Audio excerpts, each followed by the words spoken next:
misalnya Firly masih berkuasa di KPK, itu kan menarik. Dia memulangkan AKBP Rosa Purbobekti, ya kan?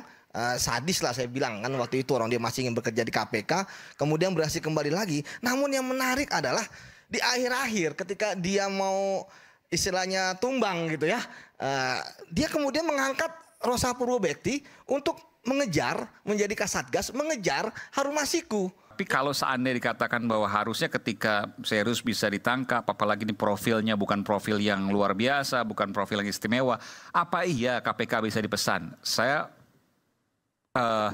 hal yang mungkin harus ada penjelasan gitu ya. Ya memang ini yang menarik ya, bahwa kita kan tentu menganalisis ya atas apa yang terjadi. Ketika misalnya Firly masih berkuasa di KPK, itu kan menarik. Dia memulangkan AKBP Rosa Purbobekti, ya kan? Sadis lah saya bilang kan waktu itu, orang dia masih ingin bekerja di KPK, kemudian berhasil kembali lagi. Namun yang menarik adalah di akhir-akhir ketika dia mau istilahnya tumbang gitu ya, dia kemudian mengangkat Rosa Purbobekti untuk mengejar, menjadi Kasatgas, mengejar Harun Masiku. Ya kan, ini menurut saya teka-teki yang menarik sekali gitu. Dulu ayam Firly gitu ya, tapi kemudian sekarang mengangkat Rosa. Yang saya tahu ketika Rosa pun juga dia terlibat di dalam banyak kasus buronan yang saya tangkap juga, karena saya satu satgas dengan dia ya, satgas dalam pencarian buronan gitu ya. Itu ya pasti dia akan serius gitu untuk mencari. Jadi saya tidak meragukan gitu kan. Nah ketika kemudian akhirnya sekarang ramai gitu ya, ketika dia menggeledah, ketika dia meriksa saksi-saksi gitu ya.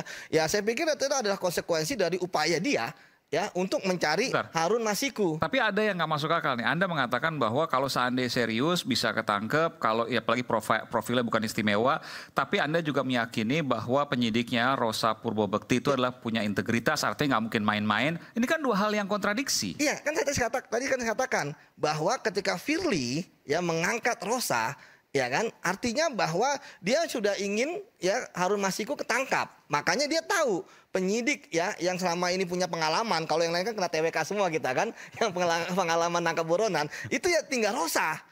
Ya kan, yang seniornya. Sehingga kemudian Rosa ya tadi ketika dia mengejar ya terjadilah seperti saat ini. Termasuk misalnya besok akan diperiksa Pak Yasona seperti itu. Jadi saya yakin bahwa itu adalah upaya dia gitu kan untuk mencari Harun Masiku yang ya saya pikir sebenarnya telat ya. Tadi saya katakan sebenarnya batas psikologis menangkap buronan itu 1 tahun. Jadi ketika 5 tahun saya nggak paham nih Rosa itu mencarinya dengan metode apa. Kembali ke titik awal, ke titik nol ketika misalnya Harun Masiku berada, atau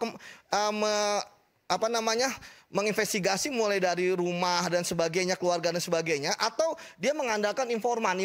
Ya ini kan yang paling sangat penting. Anda kan teman dekat, nggak pernah WhatsApp-WhatsAppan. Ya nggak boleh lah, gitu kan. Nggak dapat informasi ordal gitu ya, enggak. Tapi intinya bahwa ya kita tunggu saja hasilnya sampai di mana proses dari penegakan hukum ini, dan kalaupun nanti misalnya ada politisasi sebagainya pasti ketahuan kok. Anda masih yakin kalau penyidiknya Rosa Purbobekti itu masih punya integritas yang luar biasa sampai saat ini? Ya, saya yakin sekali. Oke. Jadi kalau seandainya ini direkayasa, Anda nggak yakin dong harusnya orang penyidiknya integritasnya tinggi kok? Ya saat ini kan sudah mulai dikejar kan. Nah makanya satu-satunya cara untuk menuntaskan kasus ini adalah Harun Masiku ketangkap. Ketika Harun Masiku ketangkap, maka semua akan jelas Mas, clear and distinct. Jadi siapa yang bersalah, siapa yang tidak bersalah, apakah ini rekayasa, tidak rekayasa, itu pasti akan ketahuan. Oke. Bung Adian, Anda punya pendapat soal apa yang disampaikan oleh Bung Yudi? Enggak, karena saya tidak tertarik untuk cari tahu tentang konspirasi di dalam KPK. Siapa Firly, siapa Rosa dan sebagainya, itu nggak penting menurut saya. Kalau tembak kita Harun Masiku, menurut saya Harun Masiku itu jumlahnya banyak. Harun Masiku itu ada di banyak tempat. Ada di jalan-jalan, ada di pabrik-pabrik, ada di tempat-tempat yang lain. Maksudnya? Sederhana saja. Kenapa dia harus bayar Wahyu? Harus bayar komisioner KPK komisioner KPU waktu itu. Itu permintaan siapa? Itu permintaan Harun Masiku atau permintaan Wahyu? Kan begitu.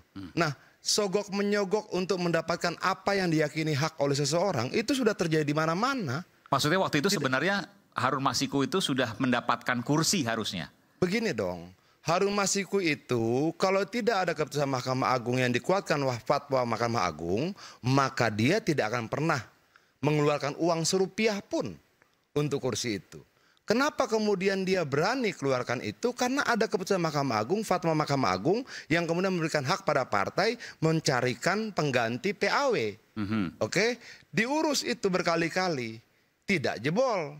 Lalu katanya ada permintaan supaya dia bisa dapat kursi, supaya dia bisa ditetapkan sebagai anggota DPR harus bayar Ke KPU. ke KPU. Oke. Dia bayar.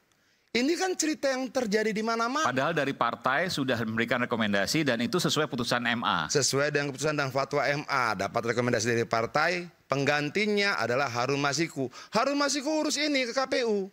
1 kali, 2 kali, 3 kali, 4 kali, enggak ditetapkan oleh KPU. Oke, Harun Masiku merasa punya hak enggak? Punya. Dia merasa punya hak untuk menjadi anggota DPR berdasarkan keputusan MA dan fatwa MA itu. Keyakinan terhadap haknya itu dia tidak mau hilang. Dapat permintaan uang dia bayar. Persoalan seperti ini terjadi di mana? Di mana-mana. Orang ngelamar kerja bayar, orang mau sekolah bayar, orang ngurus KTP bayar. Itu terjadi di mana-mana. Meskipun kita kan nggak bisa menjustifikasi atau membenarkan semua itu. Itu tidak benar, betul, saya setuju, itu tidak benar. Tapi kalau dibilang bahwa sogok menyogok itu terjadi di mana? Di kelurahan ada. Dalam melamar pekerjaan ada, masuk sekolah ada, semua ada. Jadi kalau di mana Harun Masiku, di semua tempat ada Harun Masiku. Dalam bentuknya yang berbeda-beda, dalam jumlah uang yang berbeda-beda. Tapi nyogok ya nyogok, bikin KTP nyogok, nyari pekerjaan nyogok, mau masuk sekolah nyogok, mau dapatkan pendidikan naik tingkat segala macam di banyak instansi nyogok. Kan sogokan ini semua. Oke. Kenapa nggak ketangkap-tangkap? Ya mana saya tahu.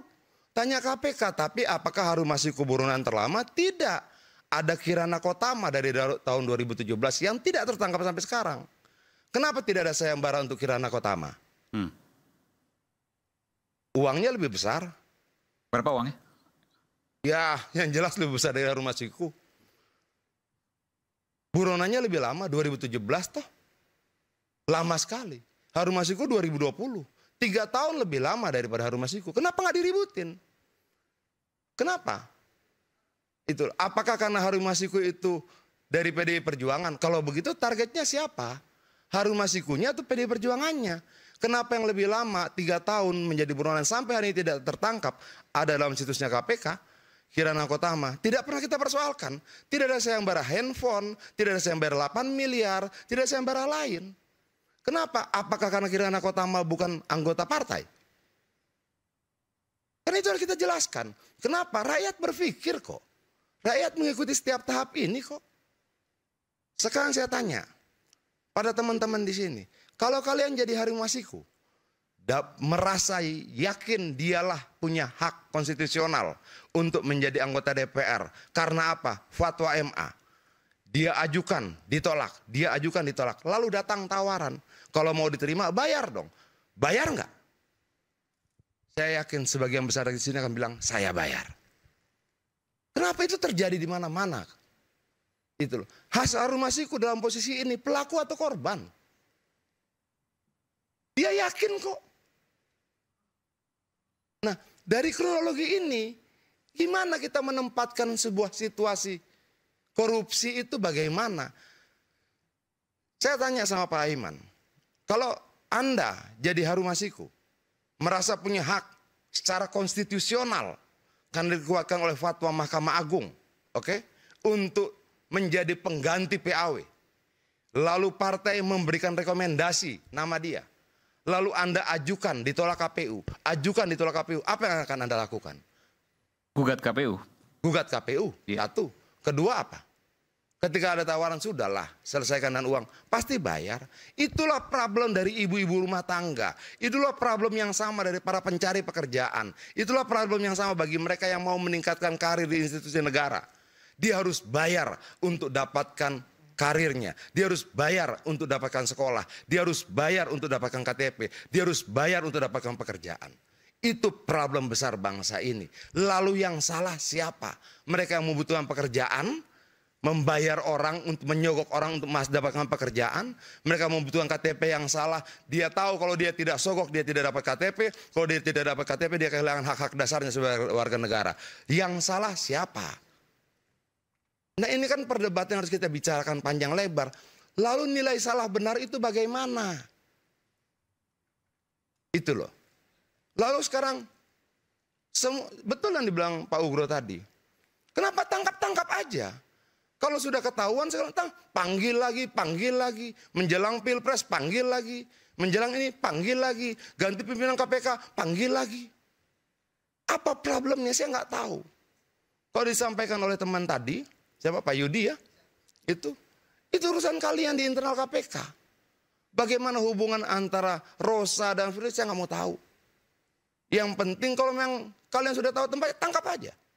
Tapi kalau mau berlaku adil bahas juga dong. Kirana Kotama. Kenapa nggak pernah kita bahas? Itu loh. Oke, baik. Saya tahu nanti saya akan berikan kesempatan pada Bung Boyamin. Saya yakin Mbak Bung Boyamin punya pendapat yang berbeda dari Bung Adian. Nanti kita akan kembali saat lagi tetap bersama kami di Rakyat Bersuara.